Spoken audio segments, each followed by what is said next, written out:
Ansel, tu penses qu'il... Marie-Zite, réunionnaise, bénévole à la Croix-Rouge. Sarah Briolin, guyanaise, proviseure de lycée à la retraite. Deux femmes de conviction, engagées et autonomes. Marie, nous l'avons rencontrée à Fontainebleau. Le jour, elle accompagne les malades en transfert sanitaire de la Réunion à l'Hexagone. Le soir, elle se porte au chevet des accidentés de la vie, comme ce jeune travailleur pauvre contraint de dormir dans sa voiture près de la gare. C'est un public qui est un peu qui est en détresse financière, détresse affective, toutes sortes de détresse, et que je prends plaisir à échanger avec en fait. Marie est arrivée il y a 10 ans en région parisienne. Aujourd'hui encore, elle a le sentiment que les origines, la couleur de peau ou la culture demeurent des obstacles pour les femmes originaires des Outre-mer.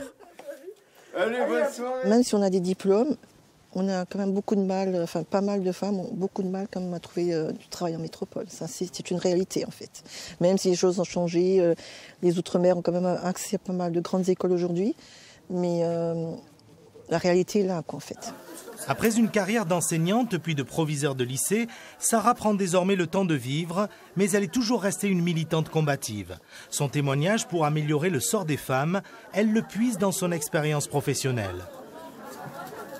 Quand je suis arrivée au lycée de Goussainville comme proviseur, première femme noire dans un lycée de 1370 élèves, qu'est-ce qu'elle vient faire là? Ce n'est pas sa place. Mais je n'avais pas à prouver que c'était ma place. Si j'étais là, c'est parce que j'avais les compétences. Aînée d'une fratrie de 9 enfants, Sarah en est convaincue, il faut progresser sur la famille, davantage la former, mieux l'accompagner. Et dans ce registre, la femme demeure un pilier. Sans l'amélioration de la condition de la femme, on ne pourra pas arriver à une évolution de la société qui soit un peu plus solidaire, un peu plus harmonieuse et puis bienveillante.